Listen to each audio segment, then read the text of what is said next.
Hola, mi nombre es Shirley Quiroz, estudiante de la carrera de Pedagogía de la Lengua y la Literatura, y este es mi portafolio virtual de la asignatura Fundamentos de Neurociencia Educativa.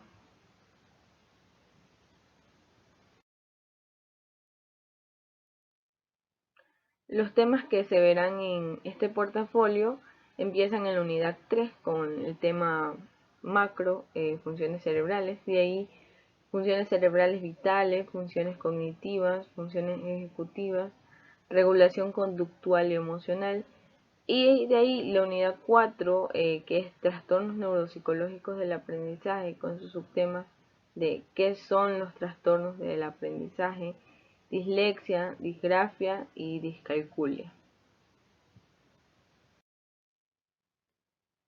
Introducción. Mi portafolio se basa en las tareas y actividades que se realizaron en el segundo parcial de esta asignatura, en donde aprendí sobre las funciones cerebrales y los trastornos neuropsicológicos del aprendizaje y los resultados que se esperan de esta unidad curricular están aquí. El primero es de la unidad 3 y el segundo resultado de la unidad 4.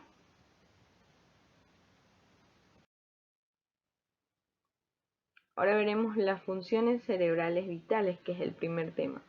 Las funciones cerebrales vitales, como parte del sistema nervioso central, son aquellas que regulan la mayoría de funciones del cuerpo y la mente.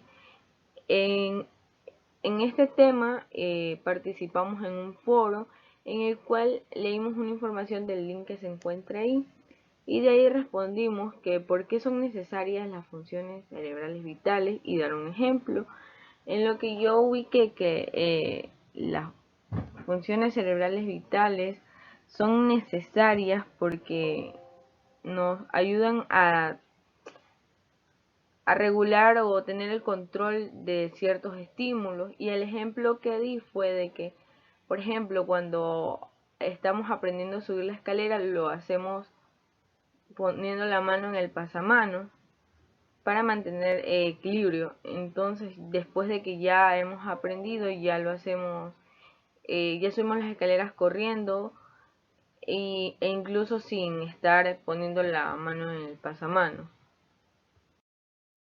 Funciones cognitivas. Un breve concepto de las funciones cognitivas es que son aquellos procesos mentales en los cuales nosotros seleccionamos, elaboramos y almacenamos información que nos da el ambiente para poder relacionarnos en él.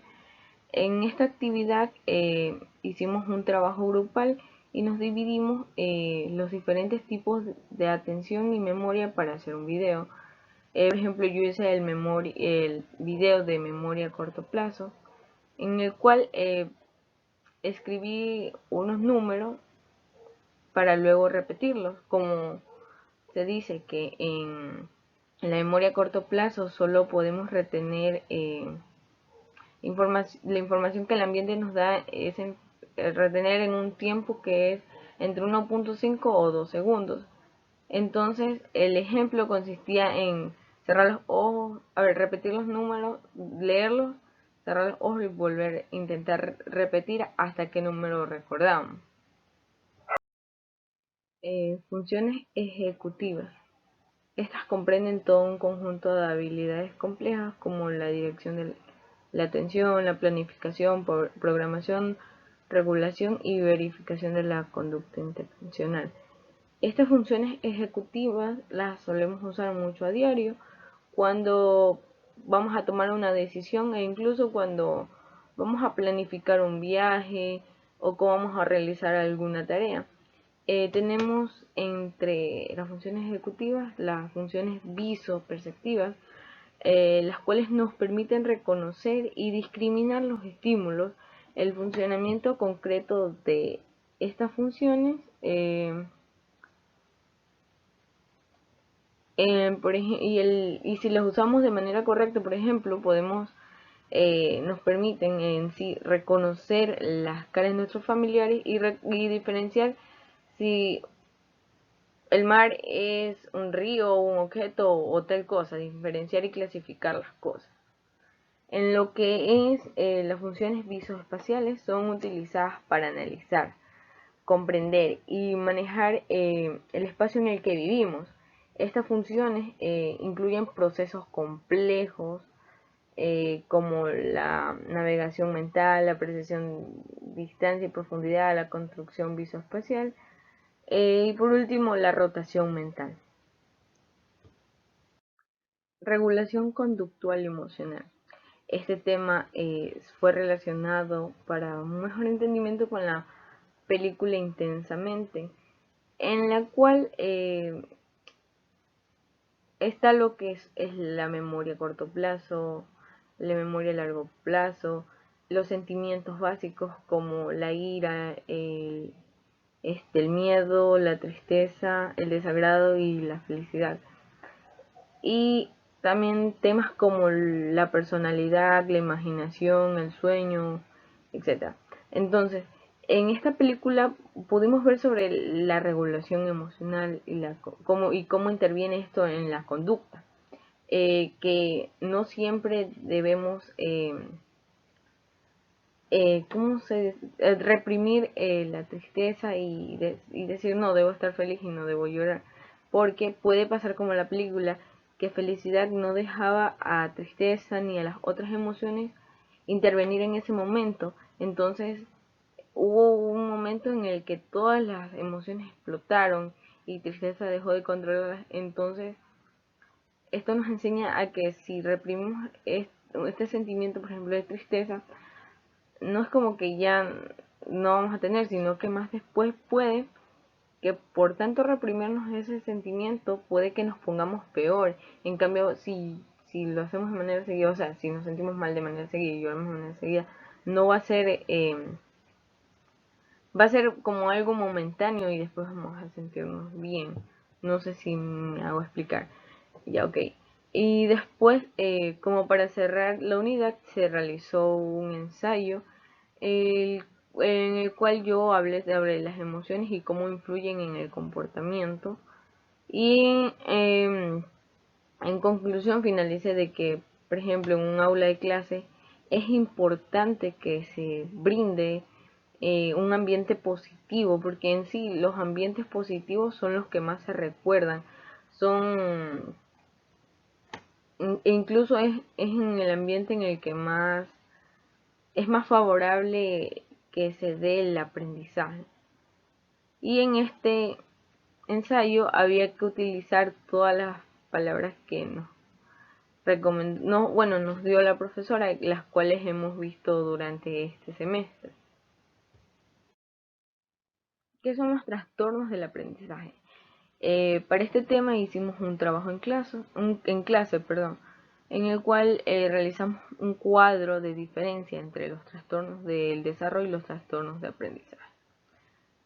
Los trastornos del desarrollo, a diferencia de los trastornos de aprendizaje, estas son dificultades como de interacción social, de expresión y comprensión del lenguaje, la comunicación y etcétera. En cambio, en los trastornos de aprendizaje son las dificultades para aprender. Y estos pueden afectar al hablar, al escribir, al deletrear, al razonar, organizar, e incluso hacer un cálculo matemático. Y entre estas afectan, en qué afectan. Estos trastornos son los síndrome de Down, la dislexia, la discografia, la discalculia. En cambio acá, en los trastornos del desarrollo, pueden ser el síndrome de Down, perdón, puede ser algo físico como la ceguera, pero también puede ser combinado entre también eh, la ceguera y un trastorno del aprendizaje como la discalculia, sí. El trastorno del desarrollo, a diferencia del aprendizaje, puede persistir desde la infancia hasta la edad adulta. En cambio, en los trastornos de aprendizaje, si se da una intervención temprana, puede ayudar a disminuir en cierto grado esta dificultad. La dislexia. Para este tema se realizó un cuadro comparativo en donde habían distintos tipos de DEA. La dislexia es la dificultad en el lenguaje escrito y esta presenta problemas en la lectura, la escritura y la ortografía. Una manera de ayudar a un niño con dislexia, aparte de ayudarlo emocionalmente y comprenderlos, es proveyéndole materiales didácticos en los que le ayude a disminuir de cierta forma esta dificultad y que pueda entender la lectura. Otros tipos de DEA. Tenemos la disgrafia y la discalculia. La disgrafia. Aquí la disgrafia se refiere a una serie de desafíos específicos de la escritura y esto afecta en la escritura a mano, la mecanografía y la ortografía, como lo vemos en la imagen donde el niño está escribiendo. Ahora la discalculia. La discalculia es lo contrario de las dislexias. En las dislexias la dificultad era en la lectura, la ortografía, lo que es las letras en sí. Acá es en los números, en los cálculos matemáticos, en las sumas, etc.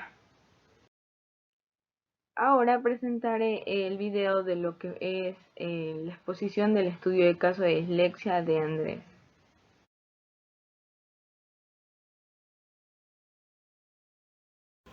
Nuestro estudio de caso se basó en un joven llamado Andrés, de 14 años, que padece de dislexia. Su padre taxista, su madre enfermera de un subcentro de Manta y su hermanito de 5 años estudia en la escuela José Peralta de Manta. Andrés padece esta dificultad o este problema desde muy temprana edad. Tuvo complicaciones en el embarazo, ya que su madre descuidó un poco el embarazo y también porque nació prematuro a las 36 semanas. Luego se dieron cuenta de que su problema en sí de dislexia era más sobre la comprensión lectora, sobre las palabras y el sonido de las mismas. Actualmente Andrés sigue estudiando y los profesores tienen que plantear estrategias como aplicaciones, páginas, webs,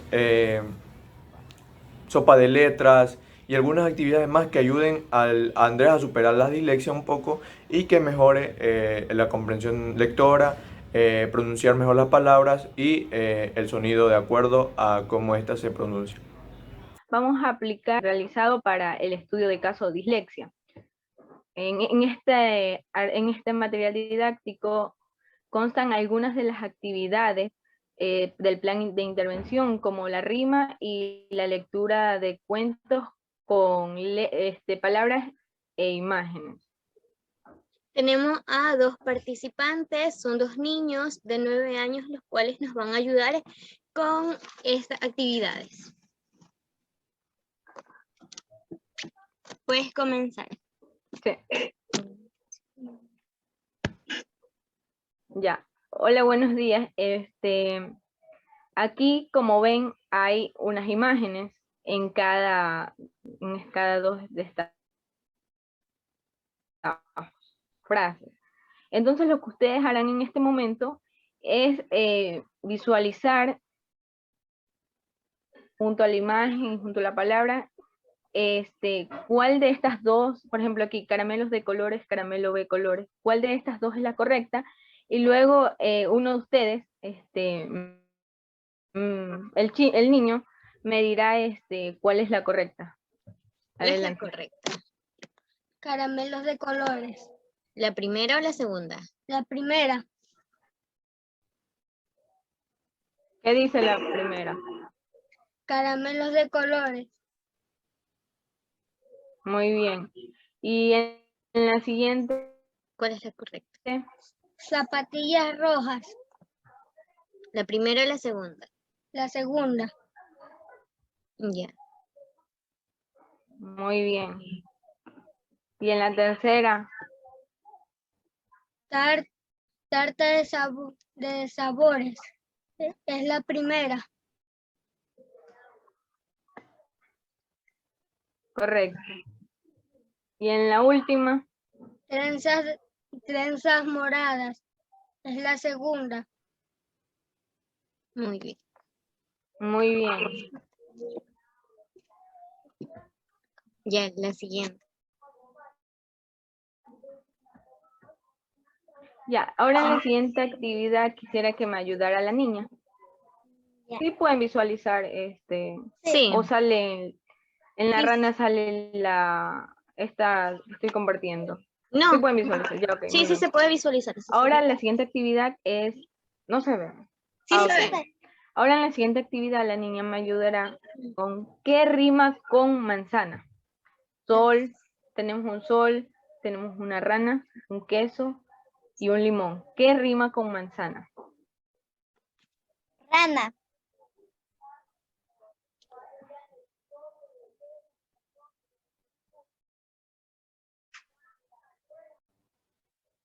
Rana con rima con manzana. Sí. Muy bien. Ahora en la última, para que participen los dos, el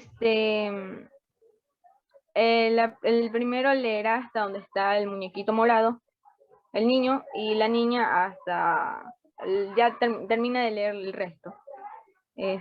Comiencen, por favor.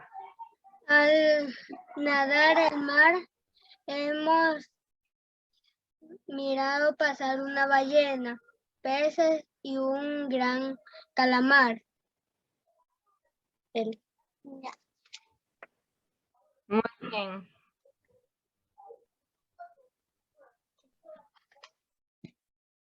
Pájaro volando por el aire van en la ola convive un gran reino animal. Muy bien. Lo han hecho muy bien. Muchas gracias.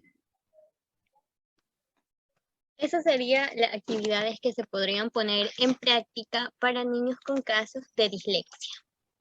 Bien, lo que acabamos de ver son ejercicios que están pensados para niños con dislexia. Esto no quiere decir que al realizar estos ejercicios la dislexia vaya a desaparecer. Sin embargo, sí que se puede controlar y educar para que el niño tenga un mejor desarrollo tanto social como académicamente. Bien, el primer ejercicio que nosotros vimos fue en el que al niño se le presentaban dos oraciones que aparentemente eran iguales. Sin embargo, en una de ellas una letra estaba deformada o estaba simplemente inversa, la habían hecho como un espejo. De modo que el niño se encontraba con una Z al revés, con una Q que parecía P o al revés, etc. Entonces aquí lo que se busca es que el niño aprenda o entienda cómo distinguir entre qué forma de una letra está bien y qué forma no. Y en caso de que ambas sean correctas, porque existen tanto la B como la D, pues que sepa cuál es el sonido de cada una, sepa asociarla y diferenciarla de la que no corresponde. El segundo ejercicio que vimos fue uno de rima. En cambio, en el de rima, nosotros conseguimos que mediante una imagen, por ejemplo, se le presentó una rana, se vayan haciendo la idea de las entonaciones que tienen las distintas palabras y los significados diferentes entre cada una. Sin embargo, con esto del sonido de las palabras, ellos lo iban asociando con demás que se pueden parecer. Por ejemplo, en rana, banana, ventana, etc. El último ejercicio que fue presentado trataba sobre un texto en el que se añadían imágenes. Ellos tenían que decir el nombre de esa imagen o el nombre de la acción que se realizaba en esa imagen y hacerla fluir con el texto. Esto los ayuda mucho tanto para entender los conceptos de las imágenes e ir haciendo que estos vayan de acorde con el texto. Ellos podían ir leyendo, por ejemplo, se les ponía la imagen de alguien nadando y de una ola y entonces ellos decían mientras yo nado en el mar, etc. Reflexión. Los temas que aprendí son de gran importancia y que abarcan temas importantes como son las emociones, los trastornos de aprendizaje, los trastornos de desarrollo, la memoria y demás temas que vimos en la asignatura y que además serán ejecutados en un futuro cuando sea profesional. Estos temas además me ayudarán a comprender a mis futuros alumnos y ayudarlos en caso de que presenten algún trastorno de aprendizaje o que necesiten de mi ayuda. Proyección. Mi proyección está basada en la ejecución futura de los temas y también en el estudio más avanzado de los mismos para tener más conocimiento y tener más entendimiento y estar más preparadas en estos temas. Gracias.